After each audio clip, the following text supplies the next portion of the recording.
Production. Ils s'appellent Samir, Roujdi, Zoro, Fred et Fatia. Leur capitale d'enfance se situe à Vénissieux. Ils parlent la langue break avec un fort accent poétique. Néanmoins, ils sont reçus 5 sur 5 aux States sur la scène d'origine de la culture hip-hop. Défi. Au pays du break dur, ils affirment que le break doit évoluer pour qu'il dure. Le spectacle de leur tournée outre-Atlantique s'appelle un break à Tokyo. Sur le continent américain, la rencontre délibérée des tractions avant compagnie avec la danse buto raconte davantage encore la fin d'un siècle, celui d'Hiroshima. Défi. Depuis longtemps, vissant leur front au bitume, les enfants lucides des périphéries ont déchiffré une langue provocatrice, écrite sur le trottoir d'une rue sans fin qui prend sa source aux États-Unis, là où tout est démesuré, surtout la misère et l'indifférence. Ils disent, là-bas la rue délivre des délires, mais personne ne les regarde. Il y a des sculptures vivantes, figées dans l'abandon, pliées dans du papier journal. Défi.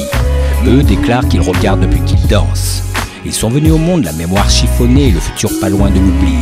Mais leur corps bougeait, ils n'avaient pas de langue. Défi. La banlieue est un formidable jardin du désir. C'est là que s'écrit la fin des mondes mous, que se crée la rupture avec les états mièvres de la conscience. On a besoin de désordre dans la cité quand tout devient prudence. Quand les murs de façade sont lisses et que les rugosités ne donnent plus à voir derrière les écrans. Un désordre infiniment nécessaire. Quand les vieux dorment en exil, les étrangers en périphérie, les créateurs en coulisses et les penseurs en vacances. Ils viennent d'une histoire de dunes et d'exil. Carrefour de soleil confisqué, une cité oumanoueuse. La barque sur l'épaule, à boucaner tout près, sur un ancien plateau de blé plein sud, ils dansent. Ils dansent le poids de la ville. Sous le grain de leur peau respire à flanc de béton une brisure de carreaux. Dans la rue, les corps éructent, généreux blessés, fragiles, obstinés. Verticale urbaine et méandres des visages se superposent. C'est une histoire de danse, dans une histoire de ville. Sous un ciel en désordre, les breakers tournent la clé. Torse nu duel d'arc, volée d'âme à poing fermé. Métissage des lignes, toupie blonde, toupie noire, toupie de miel. Le monde en droit envers dévissé. Dans un tremblement venu des sables, les corps s'agrippent, voltigent et cassent l'enfermement sur des grumeaux d'identité.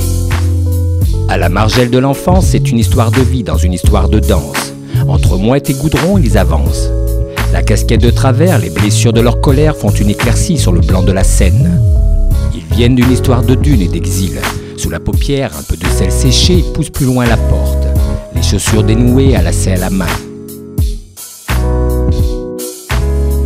Ils sont maintenant séparés du voyage. Malik a repris le sablier de sa ville. Des centaines de petites fenêtres tremblent des cordes d'une voie de caravane. Soubresaut de rêves implosés. Fantôme d'une dame blanche carrelée. La vie s'érode et harcèle le besoin d'interroger les hommes. Semence mystérieuse. Nos âmes seraient-elles gorgées tout autant d'enfer que de promesses? Dans l'espace d'un silence, Malik reprend un sens interdit. Un vol d'oiseau fend le dos de la ville et ouvre la pente vers un geste sans frontières, léger comme un ballon d'enfant.